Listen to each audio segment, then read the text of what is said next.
Good morning. Good morning. I think we're in the village that we've been staying in the last few days. Is this Tashihi? I have no idea what it's called. I I can't believe so. We pronounce. can't pronounce anything. So this would be kind of like the base. So that's kind of like They have a little health clinic that's the that health has clinic, clinic days. and then kind of around it you have some of the villages, the smaller, like this would be like where the teachers and some of the workers would stay. And over here is the schoolyard. That's where we're just going to kind of walk to. Down there we have the river where we did a baptism. Yeah, crocodiles are definitely something real here. We've heard lots of stories from local people who have lost loved ones. So they really watch the areas that they go in the water to make sure there's no crocodiles. Or usually isn't any. Usually, yeah. So this place is just so different than Canada as far as like even just how it's structured for land. So literally, you see this trail? Well, that trail will now lead you out. You'd walk like 5 kilometers down there, and then all of a sudden you pop out at a little village. No power, no water, no Very nothing. primitive. Like just a mud hut. It'll be like 7 or 8 mud huts, All one family. and it'll be one family. And then you'll just keep walking another 3 or 4 kilometers, and you'll pop out at another one. And they all farm for their food, mostly corn, peanuts, and guava. No, not guava. Guava. Yeah, they had guava fruit. Yeah, but there was There was something else. there's a root, Oh, cassava. cassava. That's That's a big it. one. Yeah. So, and they make the leaves into things. I'm just watching out some cow poop. We also even like one of the villages, like elephants definitely are prominent here. So like one of the villages, there was just elephant footprints all through it from the night before. We haven't seen an elephant yet, but Hopefully today we will. apparently we will today. We saw lots of snakes, like even black mambas. Oh my gosh. Like- On the path, Mike was like, don't walk in the tall grass. Well, all day yesterday we were walking in the tall grass and there would just be a snake like. Yeah, we had no choice. Yeah, you had to get to the villages. Yeah, so we went to like quite a few villages, and it was cool because it was just Cass and I. The rest of the team went their own way. They went the opposite way. So we had our own translator, and we were really kind of like thrown into it. We had no idea what we were going to do, what we were going to say. Not at all. And so, but I kind of believe that God spoke through us. We haven't done an update in a while. Last update was kind of emotional back in Sanunga. So we finished out our crusade there. It was quite different in the city versus here. The city's a vacation. Yeah, compared to this. Yeah. We're staying in a mud hut. That's cool. Yeah, I don't know. Not a lot happened in the city for the whole team. For me, God unlocked some stuff. I was able to really minister to some of the people on our last night, and I had an amazing night. But for the rest, it was very empty and dead, and that's okay. That's all right. And then we went to a village, like it was like 2 No. 2.5 hour walk Oh yeah. It for was the locals. Yeah, just to their water. just to their Just water. to get to a well is 2.5 hour And walk one way. it's a brand new church. It was just formed, I don't know, in the last 3 or 4 months, 3 but months. it is just under a tree. And Like, it's just under a not- tree. yeah, So it's this under a tree. pastor went and he was doing that evangelism there, like one of the local pastors. He was our translator actually, and they found this village, and like It's primitive. Like yeah, no, it's they get their drinking water out of like the field ponds. runoff. Yeah, So it's just like it's muddy water. yeah, mud water. And to get there, the sand is like a foot deep. And we drove out there, and like you couldn't stop in the vehicle or you would get stuck. Yeah, So can you imagine walking 2.5 hours, carrying a big jug yeah, in sand, and it's just like powder, so it's so hard to walk in, and it's got black like sand in it, so it is incredibly hot. Like your feet just burn when you touch it. yeah.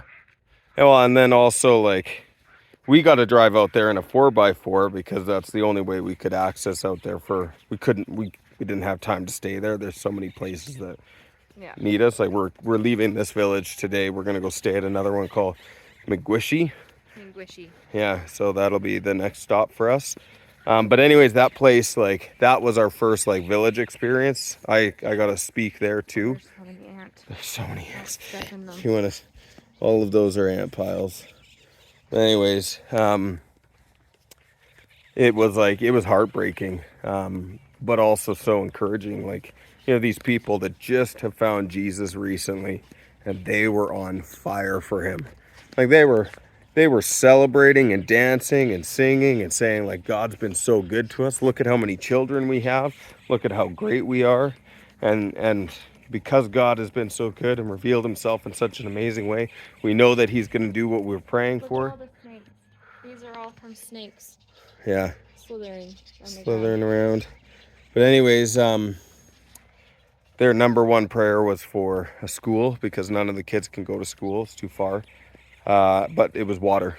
They need water. They have no clean drinking water. Did you know that for a clean drinking well to be drilled is 30,000 kwacha, Which is which $1,600. is $1,600. To them, it would be impossible to ever do that. Every single village should have a well. But yeah, I just, everyone needs clean drinking water. Yeah. There's a Christian company out here that does it. They've drilled thousands for thousands of communities. But this one has so far not been one of the communities that have got one.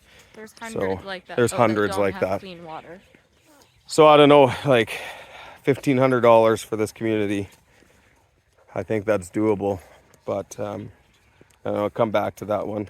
Everybody has needs. Like, that's just the thing. We can't solve everyone's needs, No. but that one, I think that's a doable thing. Yeah. But yeah, and then today we're doing some counseling, some one-on-one this morning before we leave. And we're gonna ride. Well, I get to ride in an ox cart Yeah, to the road. Everyone else gets to walk. that'll be cool. And yeah, we'll miss the friends that we've made here. Mm-hmm. Lots of the kids have been just absolutely awesome. Morning, how are you? Fine, how are you? You want to say hi to the camera? What's your name? My name is Jake. Jaco? Yeah, Ah, good. And you're from here, right? I'm going to Botany. Nice. Okay, thank you. Have a good day. Thank you. So one of the things too that's been like something kind of weird to get used to is even just me being older than all the kids. Like, they, in their culture, they have to give me utmost respect. It's not just because I'm white, it's just because of my age. So the way that works, even for me, when I meet the man of the house or the older person out there, I'm not supposed to talk. You just, Curtsy. you're very curt. You're very short answers. You look them in the eyes, and it's, if they ask you how you are, you just say, fine, how are you? And then, good, thank you. And then you just sit and listen to them talk. So it's once you've talked for a little while, then it lightens up. But first you have to show that utmost respect. So all of the kids here, that's what they do for me as soon as I come up. Even if I've already like talked to them and we're like free together, that's what they call you're free now. Means you can just be normal. They still will initiate with that initial respect. So it's a little more sombering, a little more quiet, but it's amazing. The amount of respect, like, our kids back home could learn a lot. Oh, we were kind of talking to them about like our culture with our children, and they almost they almost can't believe it. It's crazy, just Yeah. because it's so different here. Here they literally, the whole village helps with the children. Oh, So everyone, if a baby's crying, someone will just grab it and put it on its back and just carry it around. yeah. This is It's where so the saying different. "it takes a village to raise a I've baby." never seen that before until I came here. Yeah, this is where it came from. Yeah. Is a place like this. So, but And yeah. like the children just help with everything. And last night the ladies were really nice, and they showed me how to make like one of the dishes that we've been eating. It's really good. And obviously there's a language barrier, so I had a translator there, but they are just so gracious and welcoming. It's amazing. So there's a couple other things we should touch base on. I know everybody has kind of been curious on like the miracle aspects and all of that of what we're experiencing and seeing. Yeah, we've definitely seen some wild ones. So one is the group that went out the opposite way. There was like, it's an hour and a half walk through the bush, across the rivers, and there was a boy who had been deaf from birth, and so all he knows is sign language, and he's, can't speak. Even make a sound, really. Can't. Yeah, he can make sounds, but like not actual any language or anything. They prayed over him, and he started regaining hearing in his one ear. So he came when we were doing baptism. He came running over and going, "Arr," and he was going pointing at his ear and jumping up and down because he could hear a bit. So Mike was able to show him music for the first time, and Cass sat with him and hung out with him. He still has no way to communicate other than sign language, which we have to guess what he's saying. So we're just sitting there smiling and nodding a lot. But we're believing that God's going to restore it and that he's going to be able to now learn how to speak, which is going to be amazing. It's crazy because these guys literally live, like Cass said, completely primal. But they just look like, normal guy from anywhere you would ever see, Most of them all have like t-shirts and normal clothes that were like hand-me-downs probably from, Valley Village. But lots of donated stuff. You see guys with golf shirts, you see guys with... But when we were in Snunga, John did a little short, and they have a market, and you could literally come to Snunga with absolutely nothing and leave with everything you would need. You would need money, but you would need money, obviously. Yeah. But it was shocking. Like, there was just an entire building full of flip-flops. Yeah. Like floor to ceiling. Yeah. Sandals. Every kind of sandal you could think of. Yeah. That's wild. People here are very clean. Like, they really are. They take great care of themselves. They bath daily. Not so much in the rivers, but just in buckets and stuff like that. Splash baths. We had our first splash bath last night. Great. It was awesome. It was good. They've treated us incredible. Yeah. Last night I was praying for people, and I had a couple things. One boy, he said he couldn't hear out of his one ear.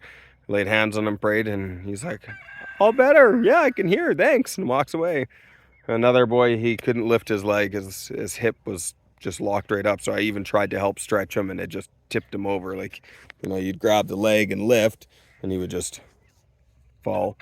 And so I prayed for him, and then tried lifting up his leg, and it was just like butter, just bend right up. And he kind of gave me a big smile, and he's like, thanks, Magua.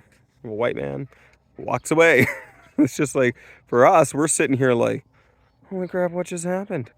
But for them, it's kind of like, well, you're the white man. Of course that's what's going to happen. Like, they just expect it. So it's like, it's not a shock or anything.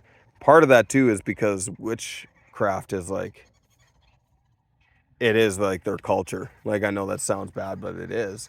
Like, everybody is in it. They all believe in its power. Like, we were just talking with a family here, and he was terrified, came to us, and he's like, my dad was cursed by a witch and he died. My mom tried to flee and run. She moved far away from him. She died from the curse. And then the witch has now said that he's cursed our family, and my baby is born. The baby had... We don't know for sure, but she was having seizures, and like, she was 7 months old, but she couldn't hold her head up. She's like very floppy and had seizures quite often. Yeah. Cutest little girl I've ever seen. Yeah. Oh my goodness. Yeah. So bring her home. We prayed for her, and we believe something will happen. But like, the witchcraft here, like, it literally, it has all the power for them. So then when you bring something that's light instead of darkness, and they see that this is possible too, because they already believe in magic, as if you want to call it magic. So to believe in the Holy Spirit is really not a far-fetched thing for them. But this is something that is free. It doesn't come with a penalty or cost, and it's full of love, not of fear. And so we were able to minister to that man, because he had given his life to the Lord, but he was still desperately afraid. And we were able to just pull out Bible verse. Well, Lo was of just saying like, look, once you're part of the kingdom of God, no one can curse you. No one can do this. Nobody, it has no power or hold on you. You see, and you were in the kingdom of darkness, but now you're in the kingdom of light, and so everything has changed for you. And you need to know that, because the Bible also says that we die for the lack of knowledge. And what he's talking about is having the lack of understanding of the promise of the word. So, he was writing everything down, and in the end, he was just, I think he got it. I think that he just had all of a sudden this overwhelming peace. We prayed that the spirit of fear would just leave him, because we know that fear isn't from God. Mm-hmm. So, there's lots of things like that. Even divorce, we were Very prominent here. very prominent. So like one of the things that people and the pastors here have been asking, especially for Cass and I, is to minister to just relationships and marriage, and just even show that, where we are, and that we stand together, and that we're standing together with Christ. So there's so much work to do here. Yeah. It's sad that we only have this short time. I would love to come and stay, because how many villages are we doing this outreach? We're doing 2 more, so it'll be 3 total. Like, so when we say villages, we're talking like a center that we're coming to, like this, and then we're gonna go out to other little villages, 10, 20 different villages from there. So like, I wish we could stay in like one place, because I would love to be able to like make connections with the ladies and build more relationship with them, and like actually spend a day doing what they do and connecting with just them working on with that them level. Like, I would love to see what they do. And like, honestly, we have a week of this, or 5 days, 6 nights. You need a month. Mm-hmm. You just do. And that would allow you to probably do 1 area solid, maybe 2. But I mean, this would be somewhat hard living to do that for a month. But doable, I think. It's just, you're putting people out too. You wouldn't get the good treatment. You would have to build our own mud hut. We're getting taken care of amazingly. The ladies here are unreal. Even in Snunga, at the lodge we were staying at, the girls there were absolutely amazing. Yeah. Just anything you needed, they were there and just happy to do it. So. Yeah. Like Cass and I, we have a bed right now, which is a bed in a mud hut. It's so cool. There's lizards on the walls, so you lay there at night and you hope a lizard doesn't fall on you.